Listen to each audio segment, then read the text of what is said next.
Allô tout le monde! Je veux vous faire un petit vidéo pour vous expliquer notre système économique pour le groupe de discussion parce que c'est vrai que ce n'est pas traditionnel la façon dont on fonctionne et ça demande beaucoup de transparence, l'économie du don, parce que c'est une économie qui est basée sur les besoins plutôt que d'être basée sur le mérite. Donc, on est habitué de payer en fonction de ce qu'on trouve que ça vaut pour nous. L'économie qui est basée sur les marchés, c'est comme, OK, ben la valeur de cet item est entièrement déterminée par ce que ça vaut. Mais dans l'économie que moi j'appelle régénérative ou l'économie basée sur les besoins, ben dans le fond, c'est qu'on se dit que si tout le monde avait seulement ce qui mérite, ben les personnes qui sont malades puis qui peuvent donner aucun service, les personnes qui sont rendues vieilles puis qui peuvent plus donner de services ou produire des biens, ben il y aurait rien dans ce cas-là. Fait que ça a plus de sens d'y aller selon les besoins.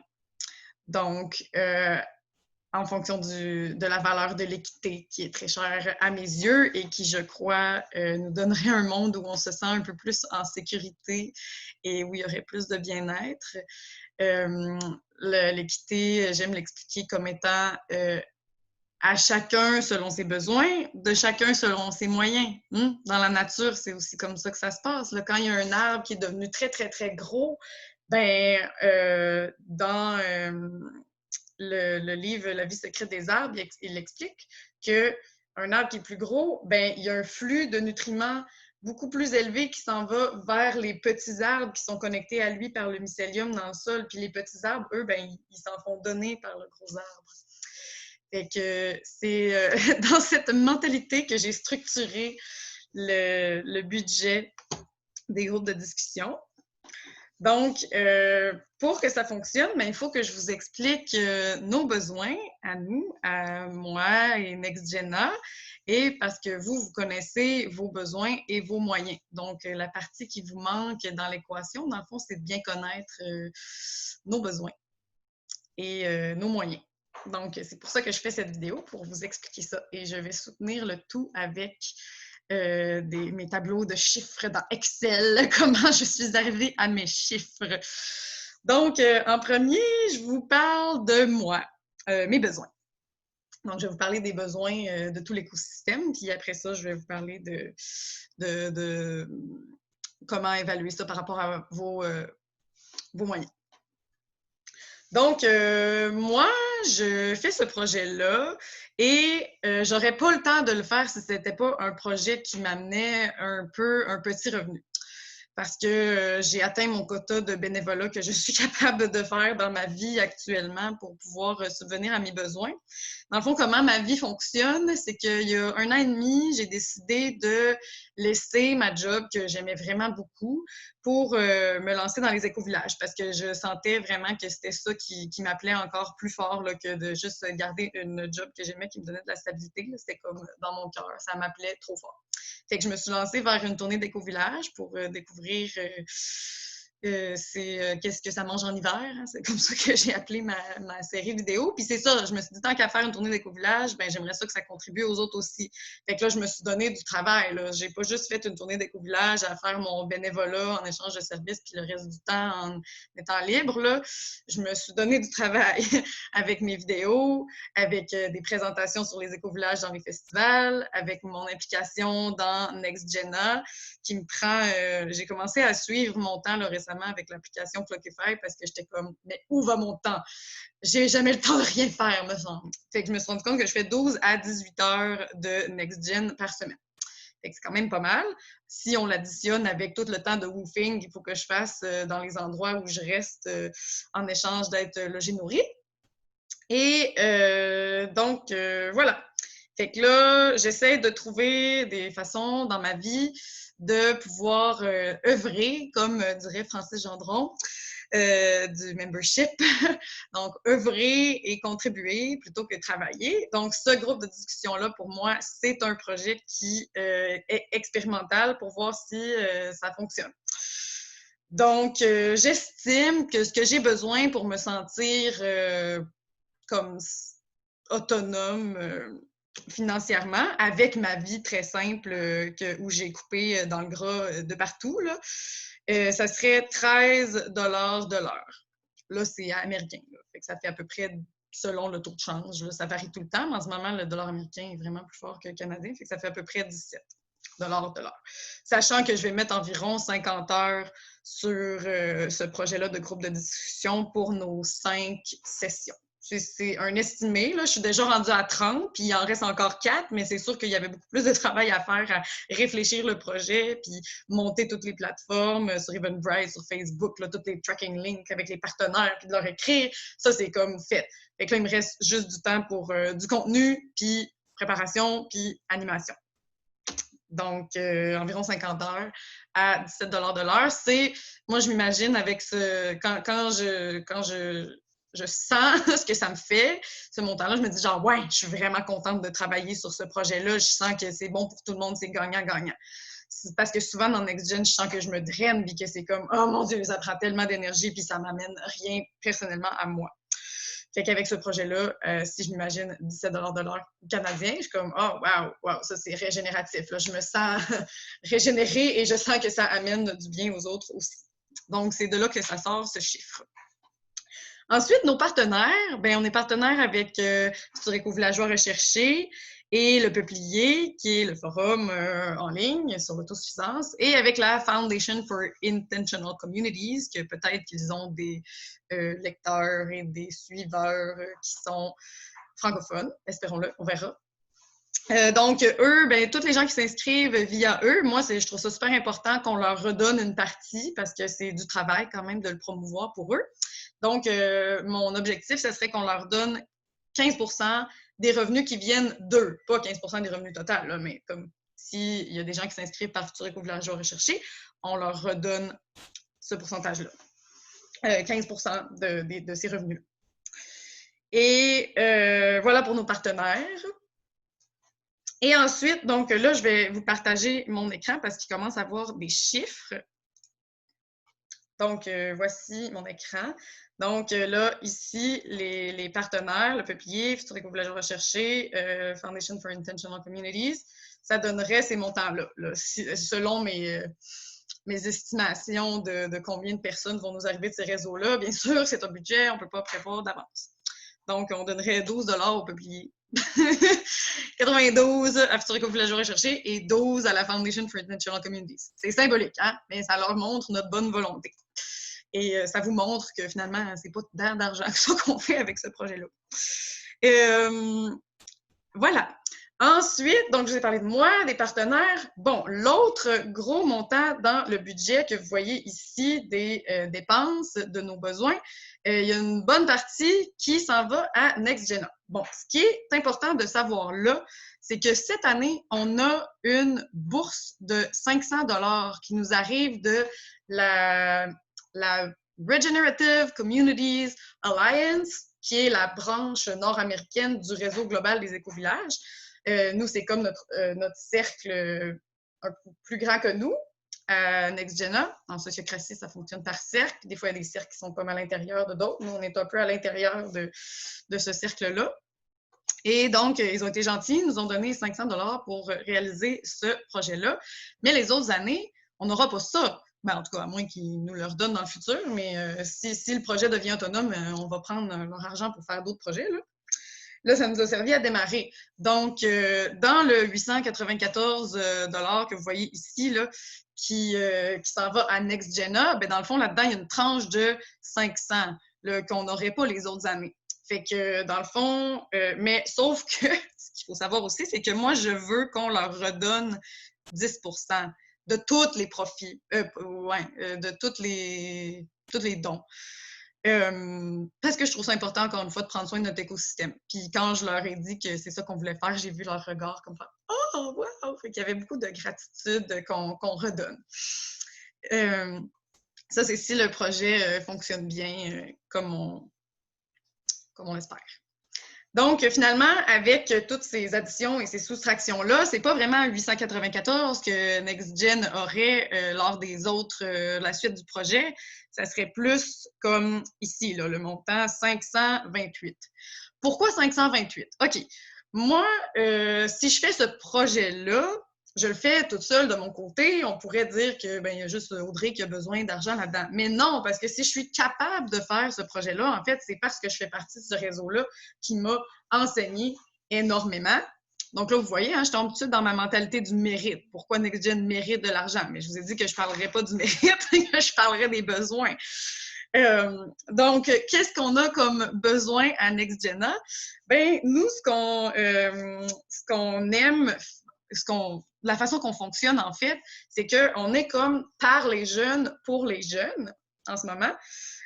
Donc, on a besoin de se former. Tu sais, quand on arrive dans NextGena, on ne connaît pas encore la sociocratie, on ne connaît pas encore la communication non violente, on ne connaît pas encore peut-être même tous les replis des écovillages avec les principes que je vous ai présentés, la facilitation de réunions. Fait qu'on prend des formations. Puis, on n'a pas de salaire dans NextGen, on est tous bénévoles. Mais un des avantages qui peut attirer les gens à vouloir se joindre à nous, c'est de pouvoir justement apprendre ces connaissances-là liées aux écovillages. Donc, le but, c'est de contribuer aux écovillages, mais tout en devenant nous-mêmes un meilleur résident d'écovillage ou un meilleur fondateur d'écovillage. C'est ça qu'on fait avec notre argent à NextGena, des formations. Des fois aussi, on va aider les gens à payer leurs déplacements ou leurs billets pour aller dans des événements, pour faire des présentations sur les écovillages. Donc, moi, par exemple, j'ai fait quelques présentations comme à la Danse de la Tortue ou une fois au Tam Tam Café à Québec avec le projet de présentation sur la transition. Donc, là, dans ce temps-là, NextGen, ben là, des fois, ça ne coûte rien, puis NextGen ne fait rien. Mais des fois, ça coûte le billet pour aller à la Danse de la Tortue, mettons. Fait que là, NextGen va nous en payer une partie, parfois, quand on a l'argent. Puis aussi, une des grosses choses qui prennent notre temps à NextGen et qui ne rapporte pas d'argent, c'est de rester connecté avec le réseau. C'est mondial, là, les écovillages, puis nous, on valorise beaucoup l'interconnexion pour l'intelligence collective, tu sais, pas réinventer la roue. S'il y a quelqu'un qui fait quelque chose à quelque part, ben ça serait bon qu'on le sache. Fait que nous, tu sais, il y a des gens de NextGena qui participent au meeting de les jeunes internationales de Gen, ou tout le monde de tous les âges en Amérique du Nord. Puis ça, ben, tu sais, c'est des meetings, c'est des budgets pour ces groupes-là aussi. Fait que c'est là qu'on passe notre temps.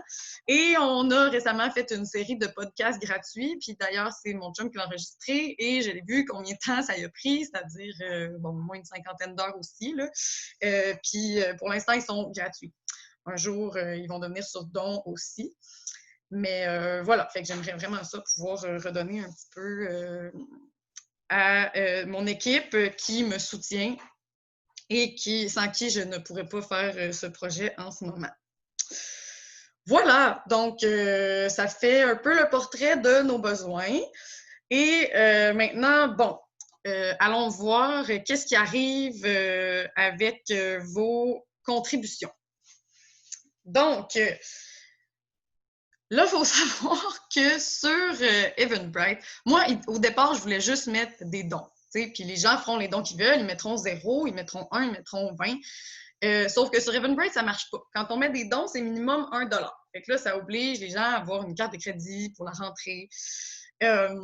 Fait que là, je me suis dit, bon, ben là, il faut que je mette des billets gratuits, mais là, je voulais pas mettre non plus infini de billets gratuits. Ça, c'est la petite partie de peur en moi. Là. Je suis beaucoup dans la mentalité d'abondance, mais il y a encore une petite mentalité de rareté des fois qui est là. Je me suis dit, là, si je mets tous les billets gratuits puis que tout le monde les prend gratuits, c'est sûr que ça ne marchera pas. Et en fait, dans l'économie basée sur les besoins, c'est correct aussi de mettre des barèmes pour être sûr qu'on peut répondre à nos besoins. Donc, c'est un peu ça l'idée. Fait que j'ai mis 10 billets gratuits et les autres sont en don. Donc là, Aussi, je souhaite avoir un maximum de 50 participants. J'ai réfléchi à ça quand les gens m'ont dit, ben là, on va être 100. À un moment donné, je me suis dit, oh, t'as peu, là. Je pensais pas que ça serait populaire de même. Fait que là, je me suis dit, OK, 50 maximum, là. Parce que pour moi, pour la facilitation du groupe, tu sais, des fois, on est en sous-groupe, mais des fois, on revient en grand groupe aussi. Puis je veux avoir le temps d'entendre si les gens veulent partager, là. Fait que si on est plus que 50, je trouve que ça n'aura pas beaucoup d'allure. Puis, ça sera un beau problème. Je ferai un deuxième groupe. Mais ça veut dire qu'il faut que le groupe soit soutenable avec 50 ou 40 ou 30 participants, parce que je ne peux pas prévoir d'une fois à l'autre combien de gens il va y avoir. Je veux bien être optimiste et penser qu'il va y avoir au moins 30 personnes. À date, c'est ce qui est arrivé. On était 39 au premier, puis là, on est rendu 32 inscrits, je pense, pour le deuxième. Fait que, voilà. Fait que si on a 50 personnes qui s'inscrivent, puis qu'on se dit que tous les billets gratuits vont être pris, parce qu'à date, c'est pas mal ça qui arrive, c'est eux qui partent en premier, ça veut dire qu'on a 40 personnes qui payent. Puis là, avec le budget que je vous ai présenté des dépenses, de nos besoins, on a besoin pour arriver à cette belle abondance équilibrée-là que je trouve juste, on a besoin de 268 $ par session. Et donc, là, si on a notre maximum de participants, c'est-à-dire 50, mais qu'il y en a 10 qui sont gratuits, bien, ça veut dire qu'on a 40 personnes qui payent pour leur billet. Fait que là, 268 divisé par 40, ça fait 6,70, là, mettons 7 $. Ça, c'est si on est full. Fait que ça veut dire là, que pour les dons, ça prend un gros minimum d'une moyenne de 7 $ par personne pour que tout le monde ait selon leurs besoins, de moi, NextGen, puis nos partenaires. Et ça veut dire que si vous êtes pas trop serré financièrement, on s'attend à ce que vous donniez 10, 15, 20 pour pouvoir permettre à ceux qui, eux, tu sais, s'ils veulent venir à 5 rencontres, puis qu'il faut qu'ils payent 7 $ à chaque fois, ça veut dire 35. S'ils ont à choisir entre 35 $ d'épicerie ou 35 $ de mes rencontres, puis qu'ils veulent vraiment venir aux rencontres parce qu'ils veulent vraiment vivre dans un éco-village, puis que c'est un besoin pour eux, je veux pas qu'ils aient à choisir entre leur épicerie puis entre la rencontre, là. Fait que c'est pour ça qu'il y a des gens qui faudrait qu'ils puissent donner 1 ou 2 $ quand il y en a d'autres qui donnent 10, 15 ou 20. Donc, gardez ça en tête. Puis ça, c'est vraiment le minimum pour que le projet soit viable, parce que c'est quand le groupe est plein.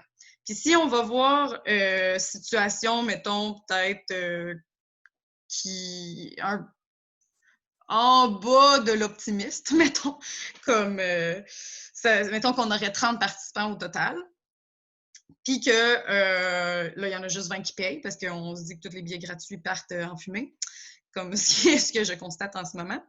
Donc, s'il y a 20 personnes qui payent, là, ça nous prend plus comme une moyenne de 13 $ par personne. Fait que c'est pour ça que je suggère 10 et j'espère que ça s'équilibre autour de ça avec le nombre de participants qu'on va avoir, puis certaines personnes qui donnent un peu plus, puis certaines personnes qui donnent un peu moins. Donc, c'est sûr que ça, moi, dans le budget que j'ai fait, c'est pas un budget qui nous donne de la richesse. C'est un budget qui nous donne nos besoins. Fait que ça demande que tout le monde un peu se pousse en dehors de sa zone de confort un petit peu, puis donne vraiment comme le maximum que vous êtes capable de donner pour que c'est ça, le projet soit viable, que NextGena puisse continuer de vivre, et moi aussi, et ceux qui veulent vraiment participer parce que c'est important pour eux, mais qu'il faut qu'ils fassent le choix entre ça et leur épicerie. Voilà! Donc, j'espère que ça vous a aidé à comprendre le pourquoi du comment. Ça a pris 20 minutes, ben oui, bien sûr. Et j'espère vous y voir et que ça vous aura éclairé un petit peu sur quel montant vous désirez donner. Dans le fond, ce que j'espère avec votre vidéo-là, c'est que vous ne vous sentiez pas comme moi quand j'allais chez la coiffeuse. Là, je coupe mes cheveux. Qu'est-ce que je fais? Je les coupe juste plus. Ouais. Que quand là, c'est le temps de donner du pourboire, puis t'es comme, je sais tellement pas combien donner de pourboire, comme, qu'est-ce qu'elle a de besoin? Est-ce qu'elle me charge déjà un prix comme qu'elle serait correcte ou pas? Ou, hein? Fait que c'est ça, l'idée de cette vidéo-là, que vous soyez dans toute connaissance de cause et à partir de là, moi, je vous fais confiance. Yeah, merci. On se voit le 23 mai pour parler des obstacles. Là, je suis sûre que vous en avez long à dire. Et aussi d'essayer de brainstormer ensemble pour qu'est-ce qu'on peut faire pour enlever ces obstacles-là de notre chemin puis foncer vers les projets. Yeah, à bientôt!